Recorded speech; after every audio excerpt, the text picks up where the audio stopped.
Queridos irmãos e irmãs, terceiro domingo da Páscoa, continuamos nosso caminho de discípulos e discípulas, missionários e missionárias, aprendendo ao longo do caminho com Jesus. Hoje a palavra nos apresenta a experiência dos discípulos com o ressuscitado.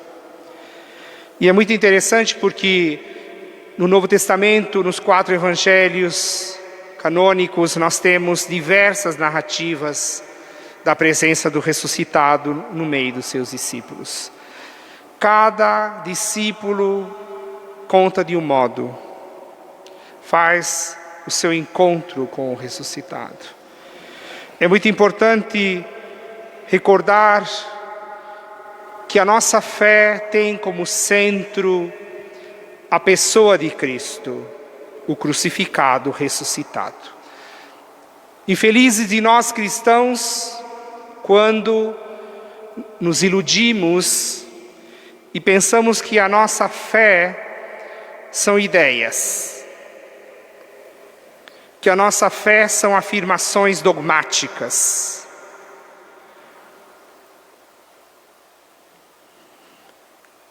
Isso não salva.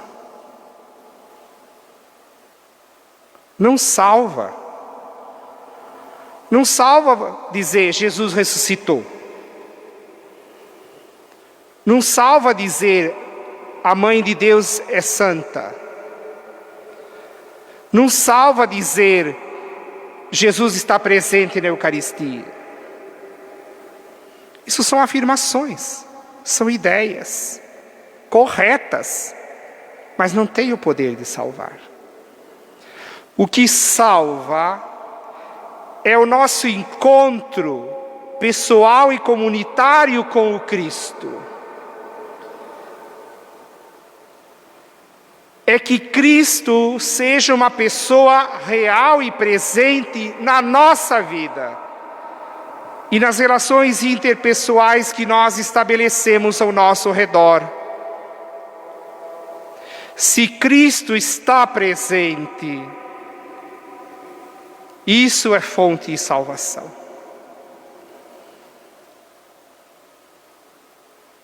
Então, queridos irmãos e irmãs, hoje o Evangelho nos apresenta essa experiência dos discípulos. Querem me tocar? Me toquem. Não sou um fantasma. Jesus é uma pessoa viva, que está no meio de nós e que habita em nós pela graça do seu Espírito.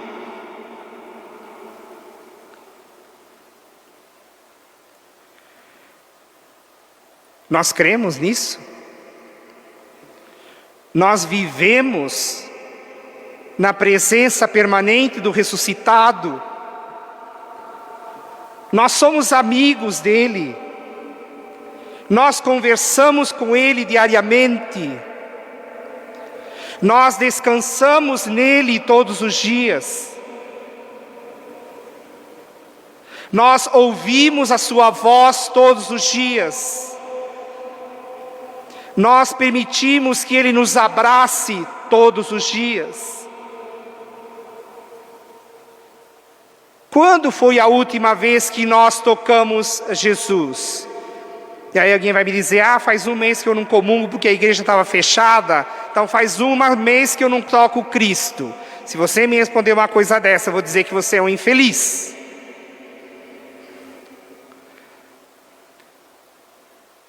Porque nós tocamos a Cristo todas as vezes que nós amamos o próximo. Nós temos comunhão com Cristo todas as vezes que os pais zelam pelos seus filhos, que os avós zelam pelos seus netos.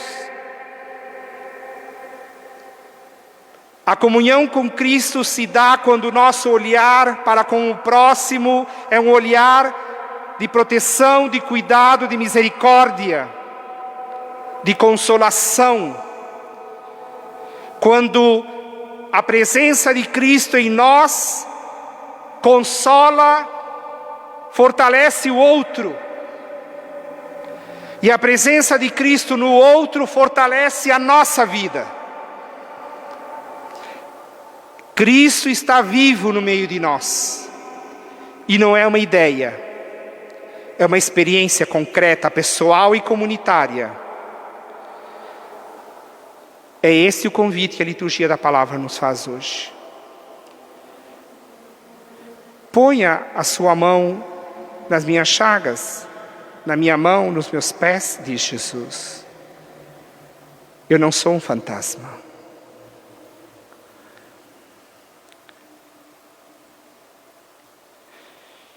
E esta presença, o que nos oferece, além da alegria pascal?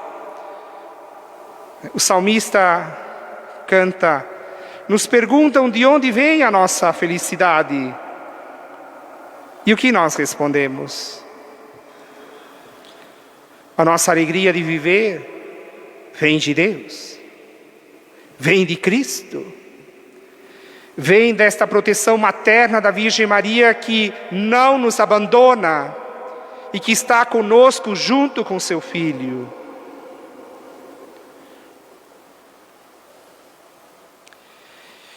E por que nós podemos repetir esta oração do salmista? Que elevamos a súplica ao Senhor e Ele nos ouve. Que nós suspiramos diante de Deus, colocamos nossas tristezas, nossas preocupações, e Ele nos consola, nos fortalece. E então aí nós temos a consequência central desta presença, desta força do ressuscitado no meio de nós. A primeira leitura, a carta de São João afirma categoricamente. E o Evangelho segundo Lucas, na conclusão do texto de hoje. No nome de Cristo serão anunciadas a conversão e serão concedidos o perdão dos pecados. Não existe maior fonte de paz e de alegria do que saber que somos perdoados e de que estamos perdoados, que não temos dívidas diante de Deus. Um parênteses e uma pergunta. Você que está me ouvindo, se sente em dívida com Deus?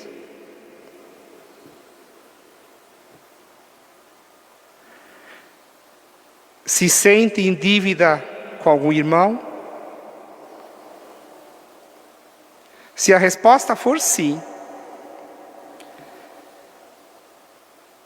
é porque ainda falta aprofundar esta experiência do perdão de Deus. É porque ainda não cremos no perdão sem limites de Deus. Por isso nós nos sentimos em falta, em dívida. Mas os textos da Escritura de hoje, eu gostaria que vocês levassem o folheto para casa, porque vai ter que ir para o lixo mesmo, porque na missa seguinte não vão poder utilizar os folhetos que estão utilizando agora. Releiam os textos da liturgia da palavra de hoje. Os 3 textos afirmam que nós recebemos o perdão dos pecados por meio de Cristo.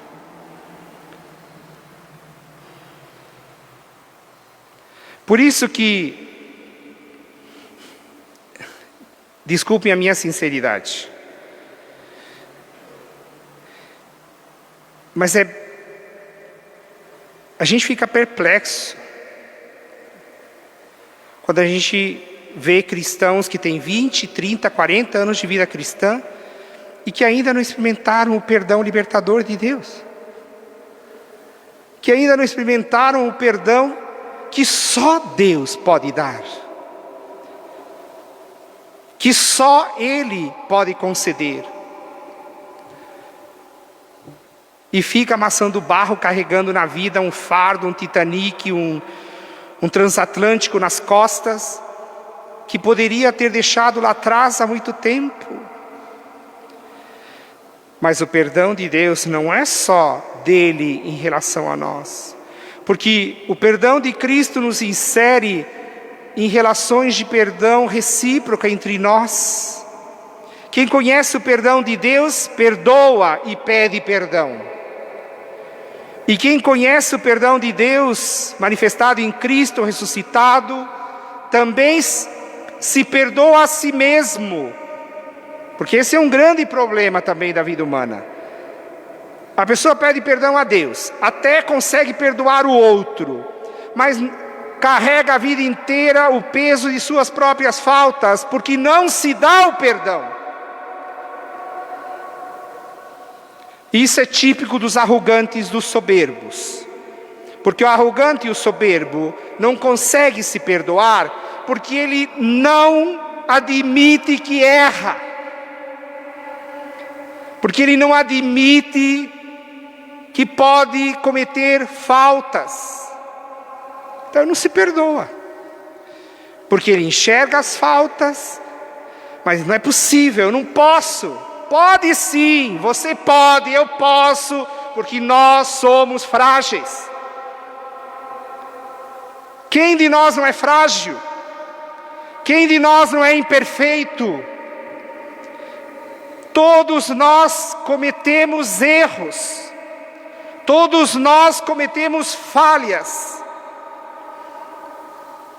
E se o Senhor nos perdoa, quem somos nós para não nos darmos o perdão?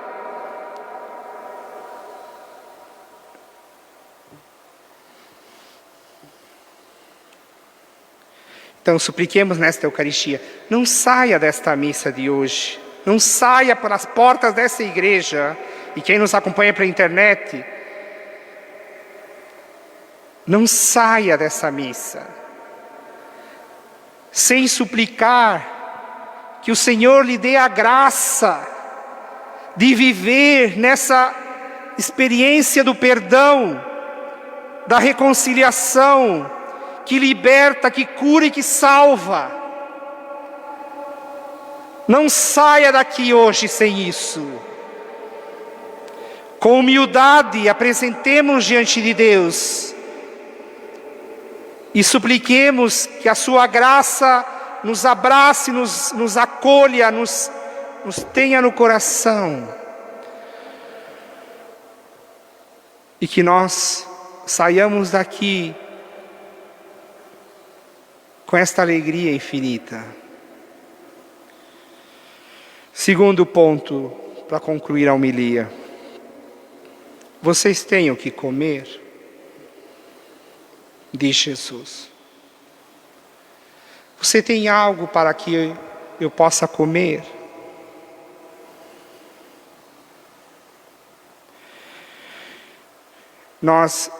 Vocês que estudaram história sabem, não é por causa desta pandemia.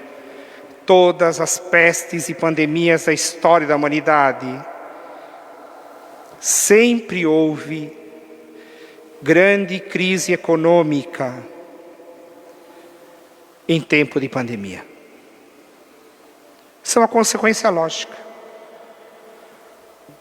Crise econômica, que significa menos trabalho, mais fome. Hoje a humanidade vive com mais fome do que há 2 anos atrás. No nosso país há mais pessoas famintas do que há 2 anos atrás. Essa é a realidade. E nós, como Igreja de Cristo, somos chamados a dar um testemunho de do nosso pouco. A nossa paróquia é uma paróquia de gente que também, se não trabalha, não come no fim do mês. Ou de pessoas aposentadas que trabalharam a vida inteira para ter uma segurança de previdência social no final da vida. Nós não somos milionários. Graças a Deus. A minha mãe sempre dizia que dinheiro de sobra e dinheiro de falta estraga. Então, graças a Deus, nós não somos milionários. Nós somos trabalhadores. Só que nós temos saúde e trabalho. E nós podemos dar do pouco que temos para o que o outro que não tem se alimente. E é Jesus que diz: Você tem algo para me dar de comer? Releia o Evangelho de hoje. Então nós estamos nessa campanha da coleta de alimentos. Já teve muita gente que trouxe ao longo da semana, aí na frente aqui do presbitério já tem um cesto. As pessoas que quiserem nos ajudar, vamos viver então também esta palavra de Jesus. Você tem um alimento para que eu possa comer? Cada um responda conforme suas possibilidades. O Senhor está no meio de nós. E Ele nos pede de comer. Louvado seja nosso Senhor Jesus Cristo.